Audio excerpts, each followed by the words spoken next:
മേഖല തിരിച്ചുള്ള വൈദ്യുതി നിയന്ത്രണം ഒഴിവാക്കാൻ ഒരുങ്ങി KSEB. വേനൽ മഴ ലഭിച്ചതോടെ പ്രതിദിന വൈദ്യുതി ഉപഭോഗത്തിൽ കുറവ് വന്നതിന് പിന്നാലെയാണ് തീരുമാനം. കഴിഞ്ഞ ദിവസം വൈദ്യുതി ഉപയോഗം 100 ദശലക്ഷം യൂണിറ്റിന് താഴെ എത്തിയിരുന്നു. പീക്ക് ടൈം ആവശ്യകതയും കുറഞ്ഞ പശ്ചാത്തലത്തിൽ നിയന്ത്രണം ഇനി വേണ്ടിവരില്ല എന്നാണ് വിലയിരുത്തൽ. വേനൽ മഴ കനത്തതോടെ പ്രതിദിന വൈദ്യുതി ഉപയോഗത്തിലും പീക്ക് ടൈം ആവശ്യകതയിലും കുറവ് വന്നിട്ടുണ്ട്. പിന്നാലെയാണ് മേഖല തിരിച്ചുള്ള നിയന്ത്രണം ഒഴിവാക്കാമെന്നുള്ള KSEBയുടെ തീരുമാനം. നിലവിൽ 2 ദിവസത്തെ സാഹചര്യം കൂടി വിലയിരുത്തിയാകും തുടർ നീക്കം.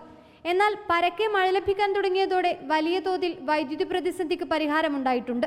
പ്രതിദിന ഉപഭോഗവും കുറഞ്ഞു. കഴിഞ്ഞ ദിവസങ്ങളിലടക്കം നിയന്ത്രണം വേണ്ടി വന്നിരുന്നില്ലെന്നാണ് KSEBയുടെ വിശദീകരണം. ഇതുകൂടി കണക്കിലെടുത്താണ് നിലവിലെ തീരുമാനം. നേരത്തെ ലോഡ് കൂടുന്ന ചില പ്രദേശങ്ങൾ കേന്ദ്രീകരിച്ച് നിയന്ത്രണം ഏർപ്പെടുത്തിയിരുന്നു.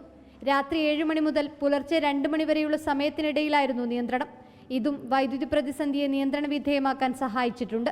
വരുന്ന ദിവസം കൂടി ഇതേ രീതിയിൽ വേനൽ മഴ കനത്താൽ വൈദ്യുതി പ്രതിസന്ധിയെ പൂർണ്ണമായും പിടിച്ചുകെട്ടാൻ കഴിയുമെന്നാണ് കണക്കുകൂട്ടൽ. റിപ്പോർട്ടർ, തിരുവനന്തപുരം.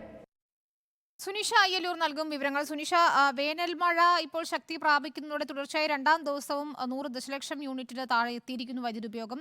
വലിയ ആശ്വാസമാകുന്ന ഒരു തീരുമാനം വരുന്നു, നിയന്ത്രണങ്ങൾ പൂർണ്ണമായും ഒഴിവാക്കാൻ. എന്താണ് KSEBയുടെ ഇപ്പോഴത്തെ വിലയിരുത്തൽ? വിനിത, അതുതന്നെയാണ്. മഴ കനത്തു തുടങ്ങിയിട്ടുണ്ട്. പലയിടത്തും യെല്ലോ അലർട്ടുകൾ അടക്കം പ്രഖ്യാപിച്ചിട്ടുണ്ട്. ഈ അടിസ്ഥാനത്തിൽ വരുന്ന ദിവസങ്ങളിലും മഴ ഉണ്ടാകുമെന്നത് തന്നെയാണ് കാലാവസ്ഥാ കേന്ദ്രത്തിന്റെ മുന്നറിയിപ്പ്. അതോടുകൂടി വൈദ്യുതി ഉപഭോഗത്തിലും ഏതായാലും നിലവിൽ തന്നെ 100 ദശലക്ഷത്തിന് യൂണിറ്റ് താഴെ വൈദ്യുതി ഉപഭോഗം എത്തിയിട്ടുണ്ട്. അങ്ങനെയെങ്കിൽ വരും ദിവസങ്ങളിലും ഇതേ തോതിൽ കുറയാൻ സാധ്യതയുണ്ട് എന്നതാണ് KSEBയുടെ വിലയിരുത്തൽ. അതുകൊണ്ട് തന്നെയാണ് ഇനി നിയന്ത്രണം വേണ്ട എന്നൊരു തീരുമാനത്തിലേക്ക് KSEB എത്തുകയും ചെയ്യുന്നത്. അതിന്റെ പശ്ചാത്തലത്തിൽ ഈ നിയന്ത്രണം ഒഴിവാക്കാനുള്ളൊരു തീരുമാനത്തിലേക്ക് KSEB കടക്കുകയാണ്. നേരത്തെ ഈ ചില ഏരിയകളിൽ, ചില ഭാഗങ്ങളിൽ മാത്രം ഈ ലോഡ് കൂടുന്ന ഇടങ്ങളിൽ കൃത്യമായി ലോഡ് ഷെഡിംഗ് ഉണ്ടാകുമെന്നത്, നിയന്ത്രണം ഉണ്ടാകുമെന്നത് KSEB അറിയിച്ചിരുന്നു. രാത്രി 7 മണി മുതൽ പുലർച്ചെ 2 മണി വരെയുള്ള സമയത്തിനിടയിൽ 10 മിനിറ്റ് നേരം ഇതേ രീതിയിൽ കറണ്ട് പോകുന്ന സാഹചര്യവും ഉണ്ടായിരുന്നു. വലിയ തോതിൽ അത് ബുദ്ധിമുട്ടുണ്ടാക്കുകയും ചെയ്തിരുന്നു. പക്ഷേ ഏതായാലും ഇനി അങ്ങനെ ബുദ്ധിമുട്ടേണ്ടതില്ല എന്നതാണ് KSEB പറയുകയും ചെയ്യുന്നത്. അതായത് ഈ ചിലയിടങ്ങളിൽ ഇപ്പോഴും ഈ ലോഡ് കൂടുന്നൊരു സാഹചര്യമുണ്ട്.